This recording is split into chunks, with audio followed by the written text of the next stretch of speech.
These lecture problems are based on Chapter 3, Matter and Energy, for Lecture 4. Question 1 states, classification of matter. Matter is anything that has a mass and occupies space. Matter is all around us, every day, everywhere. Matter can be classified as a pure substance or a mixture. Pure substances can further be grouped as an element or a compound, while mixtures can further be grouped as homogeneous or heterogeneous. What are some substances in your life that you can categorize in these terms? Give 2 examples each. First one states here is element. We know that the element is a pure substance that is composed of only one type of material. The 2 examples I provided here are oxygen and potassium. Second one is the compound. Compounds are also known as a pure substance, but with an atom of 2 or more elements that always chemically combined. So here I have H2O, hydrogen oxide, and NaCl, sodium chloride. Third, we have homogeneous mixture. This is the mixture that is not distinguishable and the solute is completely dissolvable. So I have milk and vinegar. And fourth here is the heterogeneous mixture. This is part of the mixtures are clearly visible and can be separated, such as cereal and milk, and pizza if you have cheese, toppings, any type of that stuff. Question 2 states chemical versus physical properties and changes. Matter can undergo change. In your own words, without looking at the notes, define physical change and chemical change. Physical change, we have the substance changes in appearance but not chemically. This can be examples of whether it's the shape, the color, whether it's dissolving. Whereas chemical change is when one or more substances change into a new substance with different properties, such as melting ice cube, cutting paper, boiling water. Further down we have categorize each change under the correct description of that change. Water evaporation, rusting of metal, burning of wood, bleaching your hair, rotting food, dissolving sugar, and melting butter. Under the category of physical change, I wrote down water evaporation, dissolving sugar, melting butter, and this occurs when the substance change but the chemical change remains the same. Second is the chemical change. Under this category, I wrote down rusting of metal, burning of wood, bleaching your hair, rotting food, and this takes place when the substances are combined and they form a new appearance. Question 3 here says temperature conversion. Look up the conversion equations in your note and solve for the following temperature conversions. Now, based on what we are solving for, whether it's for Celsius, Fahrenheit, or Kelvin, there are different formulas to use. I did write down the 5 formulas here. I have 3 up top right here, and then 2 on the bottom down here. So depending on what we are looking for, we are going to find the formula that fits the format better. So question 3a, we're looking to find Fahrenheit. We're given Celsius, we just plug it in and round off our answer. Therefore, we get 70 point Fahrenheit. Same thing for B. This time we are given Fahrenheit but looking for Celsius. Plug in what is given to us, which once again is Fahrenheit, and that we get 44.4, round that off, leave it at 44 degrees Celsius. Question 3c, we're given Celsius, looking for Kelvin, plug it into our equation, and Kelvin we get a total of 298. Question 3d, we are given Kelvin, looking for Celsius, so this one is the opposite.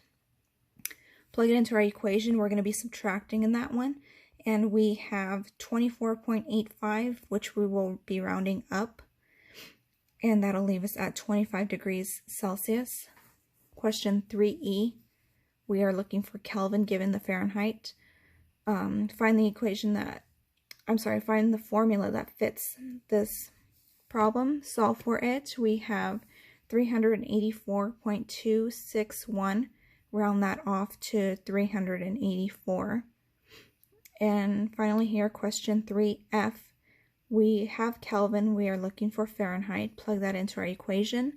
After calculations, we have 449.33. Rounding that up, we have 450 degrees Fahrenheit. Flipping this over, we will continue to question 4 here. It says potential and kinetic energy. Energy is defined as the ability to do work. That ability to do work can be saved or used. When it is being saved, it is called potential energy, and while it is being used, it is called kinetic energy. Indicate whether each of the following statements describe potential or kinetic energy.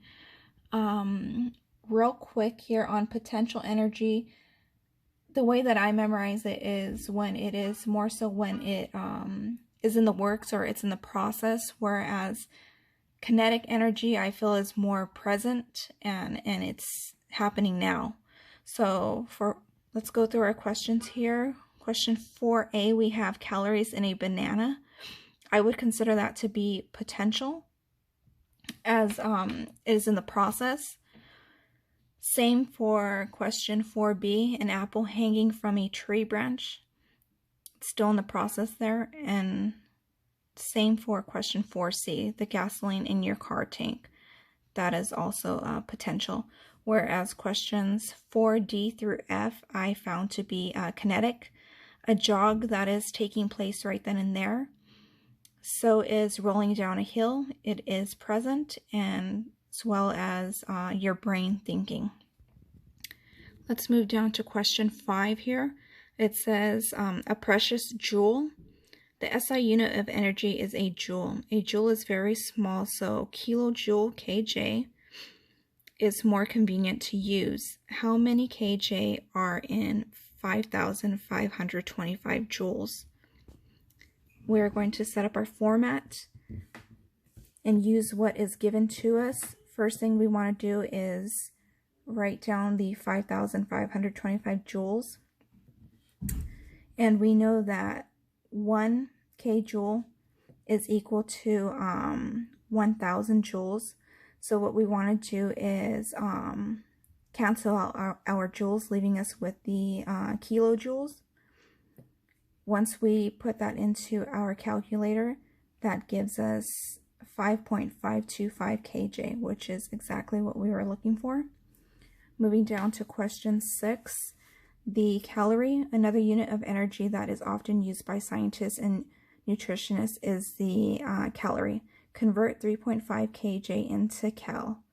1 cal is equal to 4.184 joules. Again, we're just going to set up our equation here and write down what is given. We know that we have 3.5 kJ. We know that 1 kJ is the same as 1,000 joules. We'll go ahead and set that up, leaving us to cancel out our kilojoules. And we know, as they mentioned here, 1 calorie is equal to 4.184 joules. We'll go ahead and line that up as well to cancel out our joules, leaving us with calories, which is exactly what we need. Punch this into the calculator. 3.5 times 1,000 times 1 divided by 4.184. We are given 836.52 calories. Round that off to 840 calories there. And going down to question 7 here.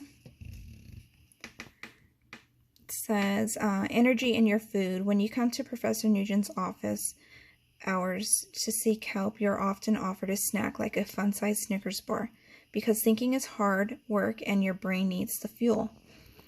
A fun-sized Snickers bar with a total mass of 17.0 grams has a total of 4.00 grams of fat, 10.5 grams of carbohydrate, and 1.5 grams of protein. Question 7A, review. What is the percent by mass of the fat in that snack? So we know that in order to find this, we need to do mass over mass, and we will be multiplying that by 100%. So let's find what is given to us already. We know we have here 4.00 grams of fat. We're going to divide that by the 17.0 grams of the Snickers bar. and also multiply that by 100%. That will give us a total of 23.5% of fat. Going down to question 7b here, it says, using table 3.7, calculate an estimate for how many calories one fun-sized Snickers bar provides. Okay, so again, we're going to be working with what we have here. We're going to set it up. We know that 1 calorie is equal to 1 kcal. We have, again, 4.00 grams of fat. We're going to multiply that by 9 calories, as we will be seeing here in our chart. And we're going to be dividing that by 1 grams of fat, canceling out our fat, leaving us with the calories. Once we punch that into our calculator, 4.00 times 9 divided by the 1 gram of fat, that'll give us 36 calories. Again, we're going to do the same, but for carbs. We have here 10.5 grams of carbohydrates, which we know because it is provided here for us. We're going to be multiplying that by 4 using, again, referencing our chart here, and dividing that by 1 gram of carb. That will give us 42 calories. And lastly here, we will be working with protein. We know that we have 1.5 grams of protein here. We are going to be multiplying that by, again, using our chart here, 4 divided by 1 gram of protein, having us cancel out our 2 grams of protein there. And then we will have, let's see here, we will be left with calories, so therefore we put into our calculator 1.5 times 4 divided by 1, that will give us 6 calories. Once we have those 3 that we need, all we need to do is then add up the total amount. So we get our 36 calories plus 42 calories plus another 6 calories. That gives us a total of 84 calories, or if we would like to round, that will leave us at 80 calories there.